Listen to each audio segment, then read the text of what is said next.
공독한 말씀 중심에서 아브라함의 기념 식수라는 제목으로 말씀 전합니다. 버락 오바마 대통령께서 아시아 순방길에 가시는 길에 일본을 방문하고 그다음 우리나라를 방문했습니다. 박근혜 대통령과 회담을 하기에 앞서서 30초 동안 묵념을 하면서 세월호의 그 침몰에서 사망자와 실종자들을 추모하는 30초 동안의 묵념을 한 뒤에 그런 얘기를 했습니다. 사고 당일날 우리 백악관 앞마당에 성조기를 반기로 개항을 했는데 그 반기로 개항한 성조기를 대통령께 전달을 하러 가지고 왔습니다. 미국은 귀한 분들이 세상을 떠나게 되면 성조기를 유족들에게 주는 예가 있는데 그 반기로 개항했던 백악관 성조기를 가져와서 전달했습니다. 그리고 또 한 가지 얘기를 했습니다. 미국의 제7대 대통령 앤드루 잭슨 대통령은 그 영부인이 제임스에 먼저 세상을 떠났기 때문에 그 영부인을 기념하고 위로하는 마음에 백악관 앞마당에 목련나무를 심었다고 합니다.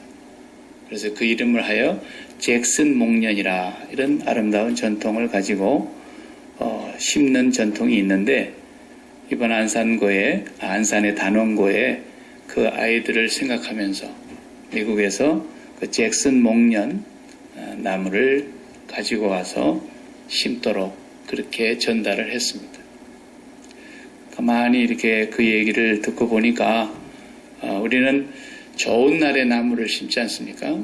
건물을 준공하고 준공 기념식을 할 때, 오픈 테이프를 끊을 때, 여러 가지 뜻깊은 그 의미가 있을 때에 기념식수라 해가지고 푸른 나무, 소나무나 또 향나무나 이런 그런 나무들을 심는 예는 봤어도 돌아가신 분을 추모하고 유족들을 위로하고 또 기념하기 위해서 그런 잭슨 목련을 심는 것도 참 좋다. 그런 마음을 갖게 되더랬습니다. 오늘 우리가 보면은 본문의 21장을 마지막 끝내면서 아브라함이 기념 식수를 하고 있는 장면이 나옵니다. 이것이 아마 21장의 사건 전체를 종합하는 하나의 큰 의미가 있는 행위였습니다. 75세에 고향을 떠났습니다. 그리고 분명히 하나님이 자손을 주신다고 했는데 아직 한 아이의 아빠도 되지 못한 이 아브라함 사례는 자식을 속으로는 구했는지 모르나 하나님 앞에서 자식을 달라고 기도한 내용은 성경에 없습니다. 그런데 엘리에셀로 그냥 후계자를 삼으려다가 또 아내가 건의를 해서 그 종을 첩으로 넣어주는 바람에 고향을 떠나온 지 10년 만에 85세 때 아이를 갖게 됐습니다. 그래서 하갈이 아브라함의 86세 되는 해에 이스마엘을 낳아줬어요. 그래도 하나님은 그 아이를 하나님은 아니라고 그러셨어요. 아브라함은 이제 이스마엘이나 제 앞에서 있으면 좋겠습니다. 그러는데도 하나님의 정한 계획이 있었고 하나님의 정한 때가 있었습니다. 그래서 그 기한이 25년이 지나서 100살 때에 우리가 지난주에 본 내용이 아브라함이 이삭을 품에 안았어요. 그 이름이 웃는다라는 뜻입니다.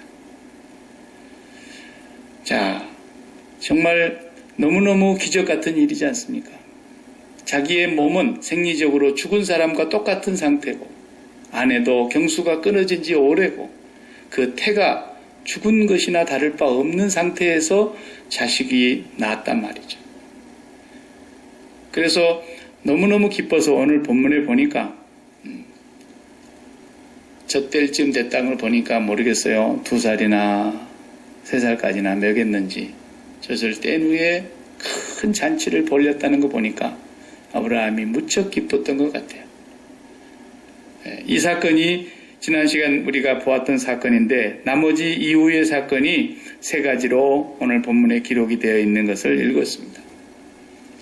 첫 번째 사건은 이 이스마엘과 하갈의 문제였습니다.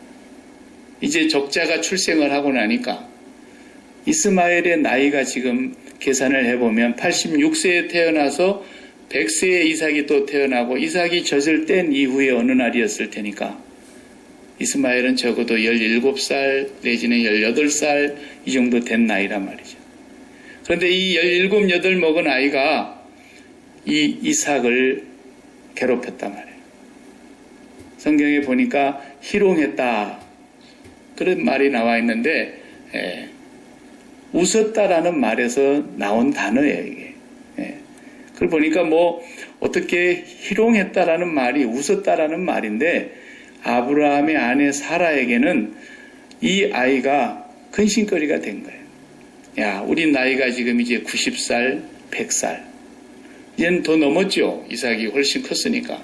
그러면 우리가 살 날이 얼마 안 남았는데 여종인 하갈과 이스마엘의 나이는 많고 앞으로 이 문제가 복잡하겠구나 하는 것을 누구라도 예측할 수 있는 거예요.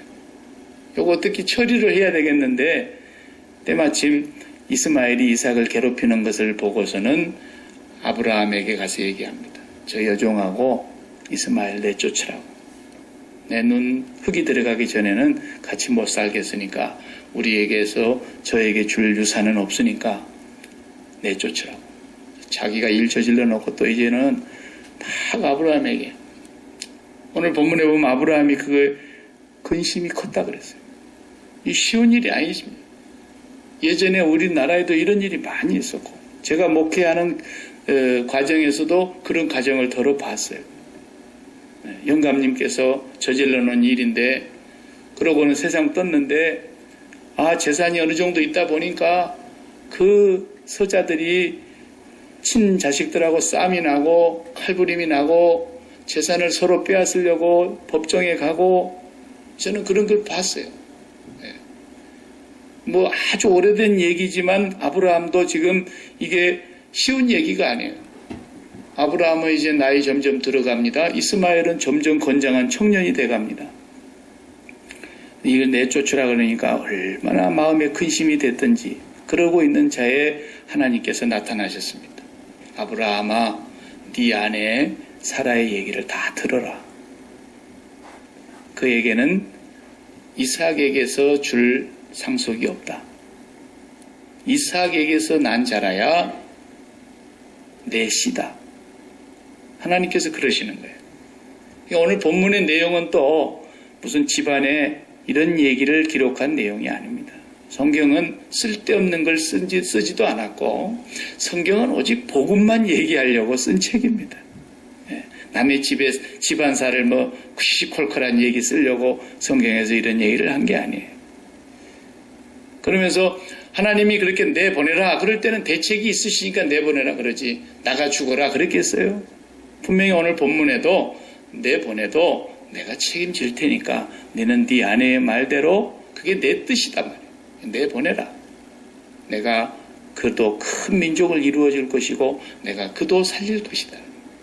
아브라함 그 말을 듣고서 어떡합니까? 순종해죠? 순종을 했어요. 근데 뭐 재산이 많이 있는데도 그냥 물 한 가족 부대하고 떡 어느 정도 먹을 걸 해가지고 사라에게 하갈에게 주면서 애를 같이 내보냅니다. 뭐 세세한 장면이 없지만 얼마나 울면서 헤어졌을 겁니다. 그리고 이 사라는 하갈은 아이를 데리고 가다가 광야에서 죽을 지경을 만나지 않습니까? 물도 떨어지고 먹을 것도 떨어지고 뭐 광야에서 이러면 죽는 거죠. 그래서 먼 발치에 아이를 놔두고 상당히 떨어진 거리에서 애를 쳐다보면서 하나님 앞에 통곡을 하고 부르짖었다 그랬어요. 그리고 하나님께서는 그 아이의 소리를 들으셨다 그랬습니다. 네 아이의 소리를 들었다. 그러면서 하갈을 천사가 찾아와서 위로하고 하갈의 눈이 열려서 그 앞에 샘이 있는 걸 발견하고 그러면서 이 하갈의 가족을 하나님께서 살리십니다. 아주 그냥 복잡한 문제였는데 아브라함에게 간단히 끝났어요. 아주 쉽게 아브라함이 순종하면서 이것들이 해결된 것으로 오늘 본문이 기록하고 있습니다. 왜 이렇게 간단히 설명하고 끝냈을까요? 성경은 복음을 얘기하려고 그러는 것을. 사도 바울은 이 본문을 갈라디아서 교회에 편지를 쓰면서 갈라디아서 4장 21절부터 31절까지 길게 썼어요. 제가 읽어보겠습니다. 율법 아래 있고자 하는 자들아 율법을 듣지 못하였느냐? 기록된 바 아브라함이 두 아들이 있으니 하나는 계집종에게서 하나는 자유하는 여자에게서 낳았다 하였으나 계집종에게서는 육체를 따라 낳았고 자유하는 여자에게서는 약속으로 말미암았느니라. 이것은 비유니 이 여자들은 두 언약이라. 하나는 신의 산으로부터 종을 낳은 자니 곧 하갈이라. 오직 위에 있는 하나님이 계신 예루살렘은 자유자니 곧 우리의 어머니라. 형제들아 너희는 이삭과 같이 약속의 자녀라. 그러나 그때의 육체를 따라 난 이스마엘이 성령을 따라 난 자 이삭을 핍박한 것 같이 이제도 그러하도다. 그러나 성경이 무엇을 말하느뇨? 계집종과 그 아들을 내어 쫓으라. 계집종의 아들이 자유하는 여자의 아들로 더불어 유업을 얻지 못하리라 하였느니라. 그런즉 형제들아 우리는 계집종의 자녀가 아니요 자유하는 여자의 후손이니라. 갈라디아서에서 이 본문을 그대로 지금 설명하고 있어요. 물론 비유로 설명을 했어요. 이스마엘은 육체를 따라 난 자녀다. 그 말은 낳을 수 있는 나이에 인간의 생식 능력으로 낳은 거예요. 거기는 인간의 계획과 인간의 생각과 인간의 수고와 인간의 노력으로 소위 말하면 인간의 공로로 태어난 자식의 대표라는 거예요. 이것이 뭐냐? 율법이라는 거예요. 율법은 인간의 행위를 중시 여기는 부분이고 이삭은 약속에 의해서 태어난 자식이다. 그 부모는 태가 이미 죽었고 씨가 말랐고 죽은 자와 똑같은 상태에서 오직 성령의 능력으로 말미암아 아내가 자녀를 낳을 수 있었다라는 것입니다. 그래서 이것은 자유하는 여자에게서 난 믿음으로 말미암아 태어난 약속의 자녀라는 것입니다. 그래서 구원이라고 하는 것이 은혜로 말미암아 우리가 예수를 믿음으로 구원을 이루은 것처럼 하나님의 약속에 의해서 우리가 자유함을 얻게 된 것처럼 그러나 인간의 공로로, 인간의 노력으로, 인간의 수고로, 인간의 행위로 절대로 구원이 없다라는 것을 이 두 아들을 통해서 지금 설명하고 있는 거예요. 그래서 예수 그리스도는 이삭의 후손으로 오신 거예요. 그래서 그리스도께서도 약속대로 오셨어요. 구약의 수많은 선지자들을 통해서 예수가 나실 것을 약속했고 그래서 이삭도 그렇게 약속을 받았던 거였어요. 그리고 이삭이 태어날 정한 기한에 우리가 21장 1절에서 보았듯이 정한 기한에 이삭이 난 것처럼 갈라디아서 4장 4절에 때가 참에 여자의 몸에서 예수 그리스도가 나셨다고 해요. 그리고 날 수 없는 동정녀 마리아에게 성령으로 잉태된 것처럼 인간의 공로와 인간의 힘과 인간의 계획, 인간의 행위로 낳은 것이 아니다. 성령의 능력으로 낳은 것이다. 그런 것처럼 아브라함에도 그 씨가 죽었고 그 사라의 태도 죽은 것과 똑같이 되었지만 거기에 하나님의 은혜로 약속으로 말미암아 자녀가 낳지 않느냐. 그래서 구원은 약속으로 말미암아 믿는 자에게 주시는 하나님의 은혜의 선물이라는 거예요. 그것을 하나님께서 이 가족을 통해서 말씀하시려고 하는 것을 성경은 기록하고 있는 거예요. 이스마엘을 내보내라. 거기서 구원이 오는 게 아니다. 구원은 은혜로 말미암아 오는 것이다. 그래서 두 아이가 태어나기도 전부터서 하나는 야곱이라 하나는 에서라 그러면서 야곱과 에서가 이미 선을 알기도 전에 뱃속에 있을 때 이미 하나님은 큰 자가 작은 자를 섬기리라. 이렇게 하셨던 것처럼 하나님의 구원의 은혜는 오직 믿음으로 말미암아 하나님의 약속을 받는 선물이라는 것을 이 가정의 사건을 통해서 하나님께서 지금 가르쳐주고 계시는 거예요. 그러니까 구원은 어디만 있다? 오직 믿음으로만 구원받는 거라는 거예요. 그 외에 인간의 공로, 인간의 선행, 인간의 교양, 인간의 자기 자랑, 자기의 다 내어 쫓으라는 거예요. 절대로 한 집에 있을 수 없다는 거예요. 오늘도 지금도 이삭의 종교와 이스마엘의 종교가 싸우는 거예요. 세상의 모든 종교는 다 인간의 공로를 얘기하는 거예요. 나 잘났다는 거예요. 내가 잘해서 됐다는 거예요. 그래서 내가 공로를 쌓고 내가 정성을 쌓고 내가 기도를 많이 해서 됐다 이러는 것이 다 종교인 거예요. 그래서 불교에서 기독교가 많이 배워갖고 와가지고 하는 거예요 지금. 뭐 100일 기도 뭐 때문에 기독교가 100일 기도합니까? 뭐 때문에? 쉬지 말고 기도하라 그랬지. 네? 뭐 때문에 1000일 기도합니까? 뭐 때문에? 기도하는 것은 물론 중요합니다. 그러나 우리는 그런 것을 본받고 흉내낼 필요가 없는 거예요. 인간의 공로로 하나님의 은혜가 임하는 게 아니에요. 하나님의 은혜와 약속이 먼저 있고 그 은혜와 약속이 이루어질 기한이 다 찰 때에 하나님께서는 당신의 뜻을 이루시는 거예요. 우리가 그 은혜로 말미암아 우리에게 주시는 이 구원을 값없이 선물로 받은 자들이라는 것을 이 부 가정을 통해서 이삭으로부터서 난 자라야 내 씨다. 상속자가 될 것이다. 그래 이스마엘은 그러면 다 죽냐? 아니에요. 지금도 마찬가지예요. 저 이스마엘의 후손들, 아랍의 족속들 전부가 다 아브라함을 떠나갔지만 그들도 이제는 예수 그리스도를 믿음으로 말미암아 구원을 하나님이 주시는 거예요. 그러니까 우리 선교사님들이 그 나라에 가서 너희들이 믿는 그 이스마엘, 너희들이 믿는 이스마엘의 후손 알라 뭐 믿고 뭐 또 마호멧을 믿고 아니다라는 것을 지금 가르치고 있는 거예요. 목숨을 걸고 얘기를 하는 거예요. 오직 너희도 예수 그리스도를 믿음으로 말미암아 구원을 얻는다. 이것을 지금 선교사님들이 가서 증거하고 있는 거죠. 이것을 첫 번째로 오늘 본문에서 이 창세기를 기록한 기자의 손을 통해서 우리에게 복음을 설명하고 있는 것입니다. 두 번째 사건은 아브라함과 그 땅의 왕이 아비멜렉인데 아비멜렉이라는 것은 왕의 하나의 칭호입니다. 이름은 아니고 아비라는 말은 father라는 뜻입니다. 아버지라는 뜻이고 멜렉이라는 말은 king이라는 뜻입니다. 그러니까 아버지 왕이여 그런 칭호예요. 칭호. 그 아비멜렉이 자기의 군대 장관 비골이라는 사람을 데리고 화친 조약을 맺으려고 찾아왔어요. 처음 만났을 때는 좀 불미스러운 일이 있었잖아요. 아내를 누이 동생이라고 얘기하는 바람에.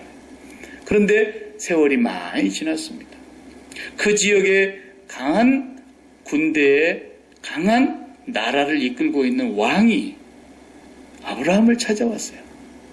내쫓다시피 몰아냈잖아요. 저번에는 그 아내의 일로 그 집에 태를 다 하나님이 다 드시고 선지자가 되는 아브라함이 기도해 주지 않고는 다시 그 집에 복을 주시지 않겠다 그랬어요. 그래서 아브라함이 기도하고 아비멜렉이 용서함을 받고 아비멜렉은 좋은 땅을 하나 내주고 재물을 많이 줘서 아브라함을 멀리 했는데 이 왕이 오늘 본문을 보니까 그 뒤로 계속 살폈다는 것이에요. 신하들을 시켰겠죠. CIA를 보낸 거예요. 요즘 말로. 잘 살펴라. 저놈이 누군지 도대체 말이야.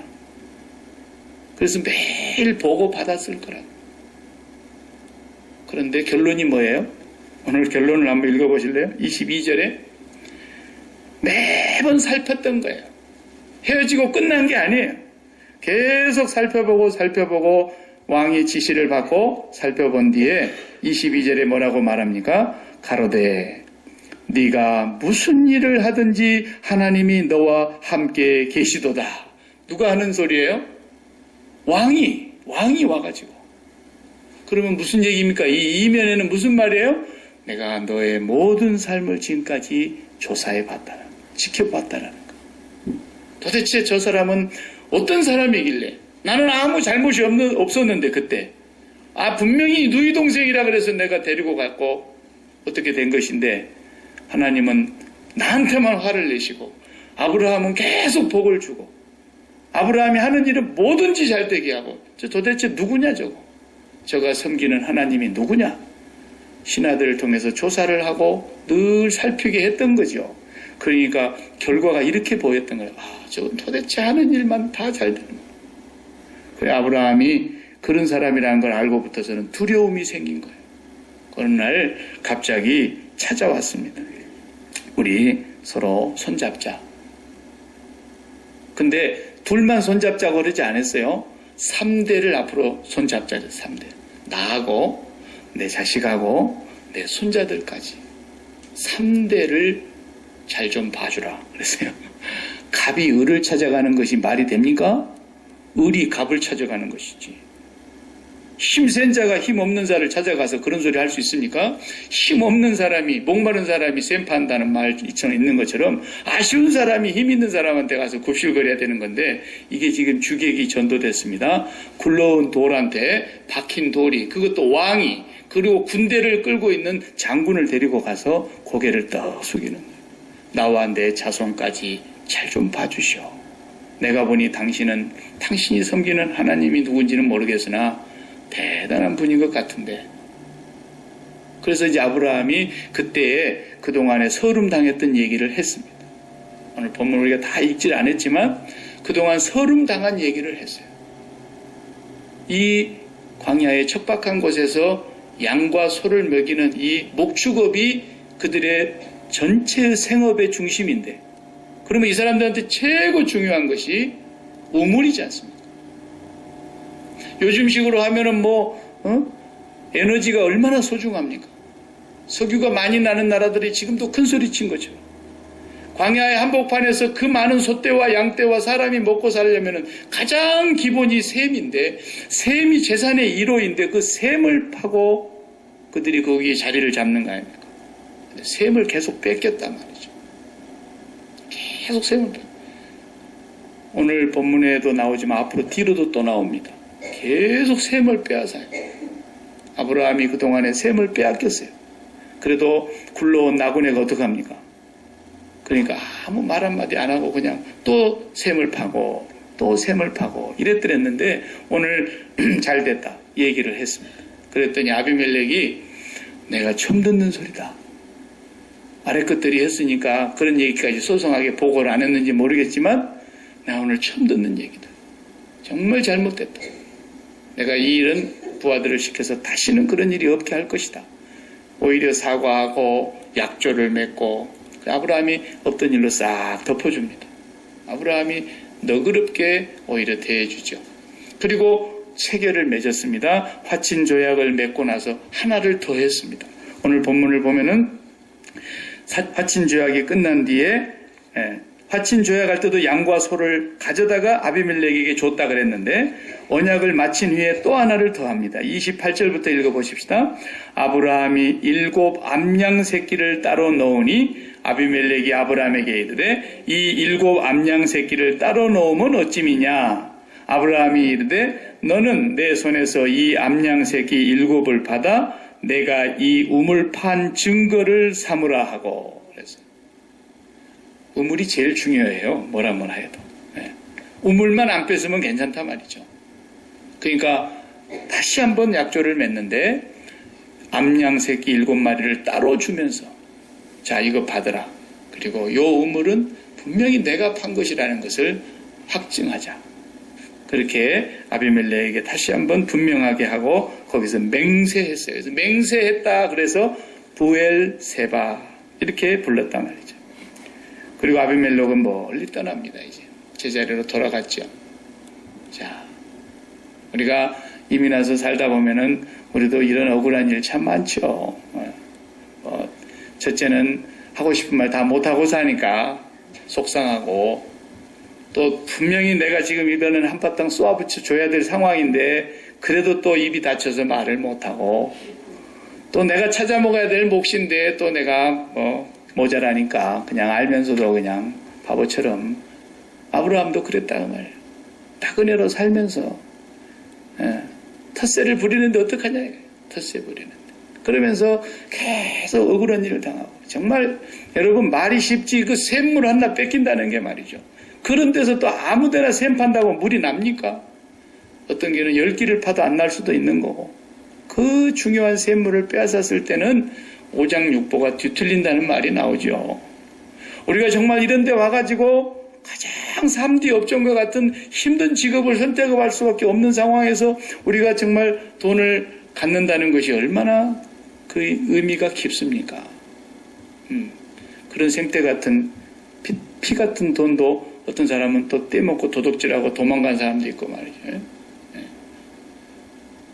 그런 일들이 참 많더라고요. 제가 이렇게 목회하면서 들어보면은 제가 목회하는 어느 교회에서도 그런 사람이 있어가지고 얼마나 많은 사람들이 당했는지 몰라요. 저한테 와서 미리 좀 얘기를 하지만은 또 그런 얘기를 목사한테 안 하더라고요. 절대로 안 해요. 그래가지고 다 죽어가는 소리하고 막 아쉬운 소리하고 그랬는데 정말로 순진한 성도들이 그렇게 어려운데 우리가 도와줘야지. 너무 많이 도와줘가지고 나중에 알고 보니까 전부가 거짓말이었어. 그리고 멀리 도망을 갔어. 도망가 그쪽에서도 또 계속 거짓거리 한다고 소문이 들리더라고. 우리가 살다 보면 기가 막힌 일을 많이 당하죠. 죽이고 싶은 마음이 들 때도 있죠. 사람이 감정이 있는 사람인데 그 아브라함이 꼭 참았어요. 근데 어느 날 갑이 을을 찾아왔어요. 그리고 와서 잘못했다고 다 사과하고 나하고 내 자손하고 좀 잘 봐달라 이러고 간단 말이죠. 내가 당신을 지금까지 쭉 지켜보는데 여러 해를 지켜봤지만 그리고 당신에 대한 소문을 내가 익히 다 들었는데 300여 명을 데리고 가서 4개의 연합군을 무찌르고 조카를 찾아왔다면 다 들었단 말이죠. 도대체 그럴 수 없는 사람인데 어떻게 해서 이 사람은 그럴 만한 힘이 없는 사람인데 그럴까? 아브라함이 뭔가 하나님이 도와주시고 계시는 그것을 불신자지만 보았다는 거예요. 그래서 아브라함에게 찾아와서 결국은 굽실거리고 돌아갔습니다. 오늘 이 사건을 보면서 아브라함이 상당한 이제 지위를 얻었으리라고 봐져요. 저를 알아주는 사람이 아무도 없어도 만일에 야키마에 오바마 대통령이 요리 좀 급한 일이 있어서 지나가다가도 여기 꼭 들러야 될 때가 있다고. 그래가지고 저를 찾아와 주신다면은 이쪽 동네 사람들이 상당히 16가를 이제는 우습게 못 볼 거라고 그러죠. 그렇지 않겠습니까? 일본은 2박 3일 자고 가고 대한민국은 1박 2일 자고 갔다고 그것도 막 자존심 상해가지고 그러는데 왔다 가도 그 나라의 왕이 와가지고 그렇게 조약을 맺으면서 굽실거리고 가면은 주변에 있는 사람들은 이제 아브라함 달리 보는 거죠. 상황이 달라져요. 완전히 바뀐 거예요. 그런데 아브라함 하는 걸 보십시오. 아브라함이 세 번째 무엇을 합니까? 오늘 마지막 부분에 아브라함이 했던 것을 한번 읽어보십시다. 33절 34절 아브라함은 부엘세바에 에셀 나무를 심고 거기서 영생하시는 하나님 여호와의 이름을 불렀으며 그가 블레셋 족속의 땅에서 여러 날을 지내었더라. 아멘. 이 부엘세바는 아브라함의 제2의 고향 같은 곳이 됐어요. 그 70년 이상 여기서 살다가 세상을 떠나게 됩니다. 에셀 나무를 심고 여호와의 이름, 영생하시는 하나님의 이름을 불렀다는 거예요. 불렀다는 말은 하나님 그런 뜻이 아니고 예배했다는 뜻입니다. 거기에 에셀 나무를 심었다. 에셀이라는 말은 도움이라는 뜻이기도 하고 연합이라는 그런 뜻입니다. 그 상징을 갖고 에셀 나무는 아주 장수하는 나무라고 합니다. 저는 한 번도 본 적이 없습니다. 기록을 보니까 높이도 근 10m 이상 자라고 늘 사시사철 푸르고 그리고 그 나무 잎사귀가 특이해서 물을 많이 머금는답니다. 그래서 더운 중동의 그 사막 지방에서 그늘나무 밑에서 그늘나무 밑에 시원하게 해주는 그런 나무라는 거죠.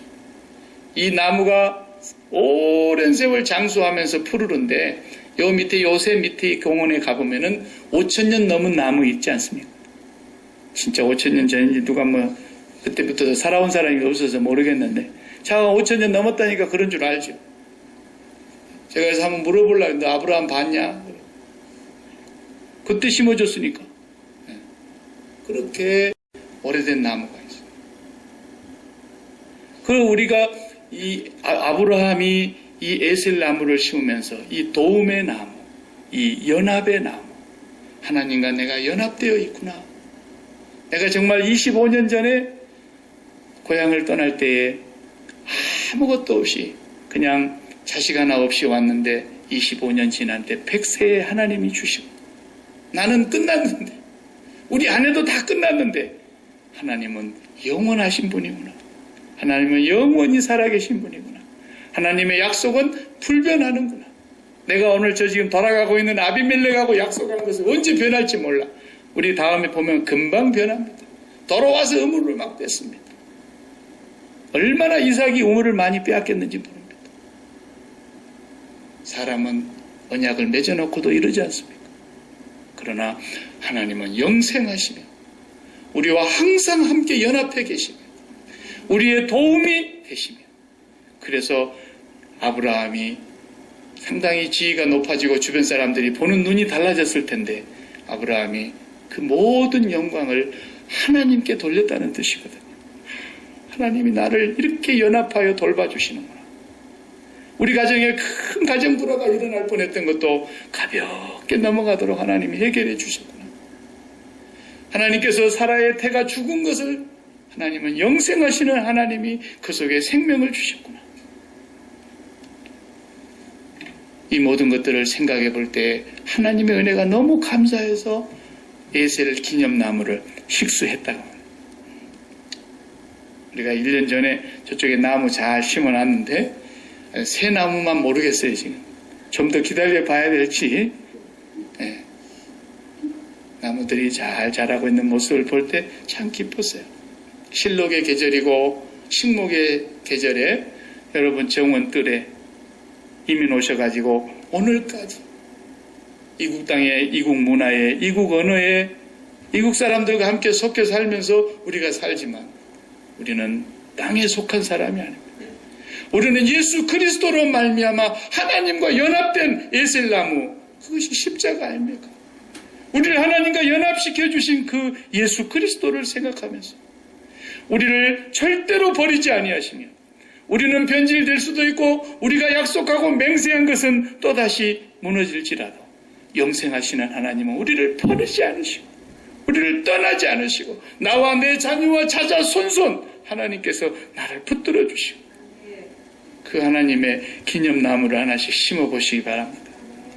그 나무를 보면서 하나님이 이렇게 나와 함께 계셨구나. 기가 막힌 세월을 살면서도 아브라함은 묵묵히 하나님의 약속을 믿고 기다렸다가 하나님께 편승하고 가다 보니까 어느 날 하나님께서 이렇게 좋은 날을 주셨다는 거예요.